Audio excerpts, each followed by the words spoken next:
ओम श्री गुरुभ्यो नमः। ओम नमो भगवते वासुदेवाय। ओम श्री कृष्णाय परब्रह्मणे नमः। अथ अष्टात्रिंशत्तमं दशकं श्रीकृष्णावतारवर्णनम्। आनन्दरूप भगवन्नयितेऽवतारे प्राप्ते प्रदीप्तभवदङ्गनिरीयमाणैः कान्तिव्रजैरिव घनमण्डलैद्याम् आवृण्वती विरुरुचे किल वर्षवेला।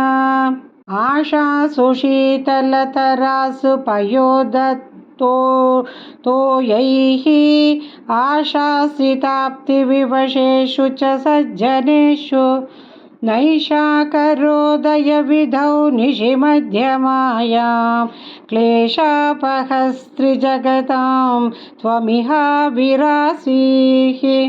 बाल्यस्पृशापि वपुषा ददुषा विभूतिः उत्युत्किरीटकटकाङ्गतहारभासा शङ्कारिवारिजगदा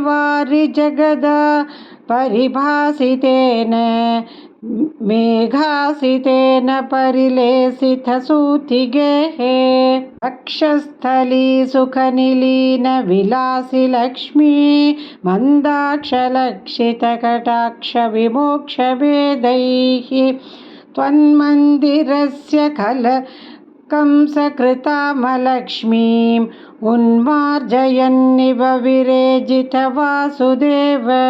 शौरिस्तु धीरमुनिमण्डलचेतसोऽपि दूरस्थितं वपुरुदीक्ष्य निजेक्षणाभ्याम् आनन्दबाष्पपुलकोद्गम गद्गदार्द्रः तुष्टावदृष्टिकरन् मकरन्दरसम्भवन्तं देवप्रसीद परपूरुषतापवल्ली निर्लूनदात्रसमनेत्रकलाविलासिन् खेदानपाकुरु कृपागुरुभिः कटाक्षैः इत्यादितेन मुदितेन चिरं नुतो भूः।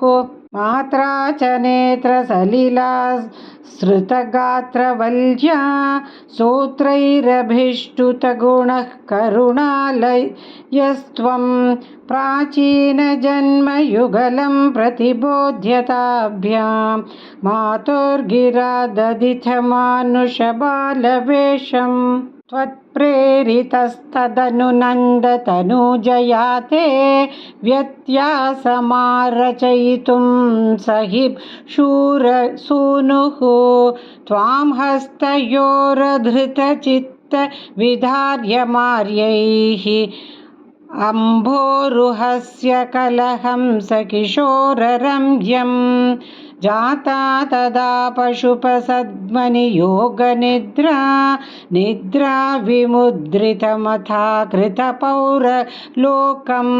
त्वत्प्रेरणात् किमिव चित्रमचेतनैर्यदे द्वारैः स्वयं व्यघटिसङ्घटितैः सुगाढम् शेषेण भूरिफणवारितवारिणाथ स्वैरं प्रदर्शितपथो मणिदीपितेन त्वां धारयन् स खलु दन्यतमः प्रतस्थे सोऽयं त्वमीश मम नाशय रोगवेगान्। नारायणाखिलगुरो भगवन्नमस्ते।